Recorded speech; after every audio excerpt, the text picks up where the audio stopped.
il y a les différentes étapes à suivre par rapport aux normes HSE. Je m'explique. Parce que l'agent que j'ai trouvé ici, il dit qu'il n'est pas sensibilisé sur les risques liés à ces activités. Bon, à part port masque, il n'a pas mis de masque. Bon, on n'y a rien dit.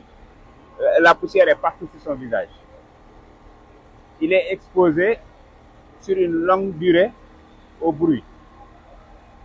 Il n'y a pas de bouche-oreille.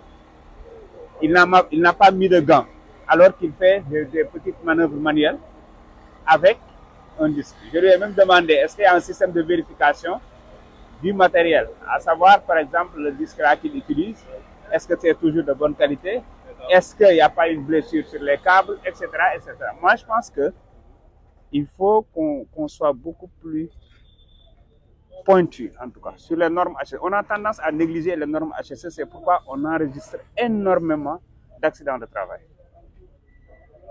Alors que ça doit être la pièce maîtresse d'abord. Dans tous les pays sérieux, on parle de safety first. Mais ici, c'est même laissé en rade. Les EPI et tout, alors que ça ne coûte pas grand-chose. Mais après, ça doit commencer par nous tous, en termes de chaussures de sécurité, de casque, de gants. On interdit même de porter des trucs masques. Vous le savez, comme vous êtes professionnel d'HSC.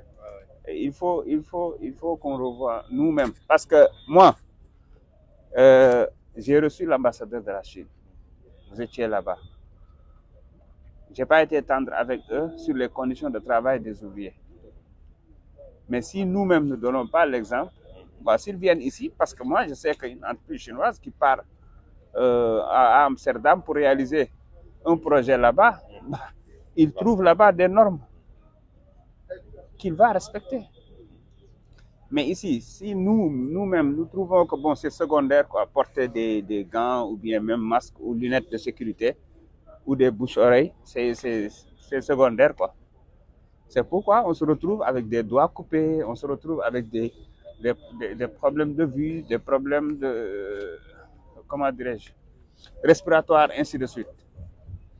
Et ça, comme vous êtes en quelque sorte les maîtres d'ouvrage et autres, pour moi, il faut veiller sur ça. C'est extrêmement important l'aspect HSE. Mais j'ai comme l'impression que la plupart des entreprises, particulièrement dans le secteur BTP, ils négligent le côté HSE. Alors que les risques sont là, bien présents et énormes.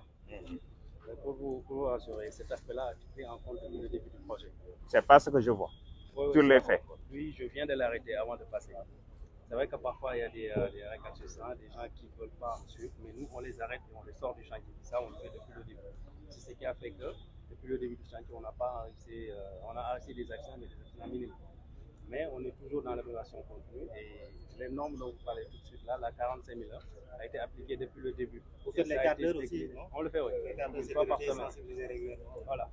Ça a été décliné dans les PHS, les plans hygiène sécurité environnement. Et il faut qu'il y ait un suivi par rapport à ça également. Parce que ce que nous avons trouvé ici, M. Miss a raison, le gars, il n'a aucun équipement. Moi, je l'ai arrêté tout de suite avant de... Mais nous, on l'a trouvé en train de travailler. Il a continué. D'accord. Le sujet, on a pris notre comme M. Miss, c'est une culture, la sécurité. C'est une culture, c'est pas... C'est un combat jamais gagné, quoi. C'est-à-dire que même quand on est bien, le jour d'après, on peut dérailler. Et c'est vrai que c'est une répétition et c'est une formation. Et c'est vrai que nous, des fois, on se retrouve à discuter aussi avec des opérateurs qui ne comprennent pas et où on prend beaucoup de temps à expliquer. Il y en a qui font les fortes têtes et qui ne veulent pas. Et c'est vrai que c'est quelque chose qui est redondant et un travail qui finit. Vous savez, c'est une culture. Il faut amener la personne à une prise de conscience du fait que tout ce que nous sommes en train de dire, c'est pour lui d'abord. C'est ce qui est important. Ils sont capables de le comprendre et de se l'approprier. Et pour ça, je pense qu'il faut qu'il y ait déjà une très grande équipe HSE. Bien sûr. Chaque site a un responsable HSE dédié, un référent auprès de la Géroute, un référent auprès de chaque sous-traitant.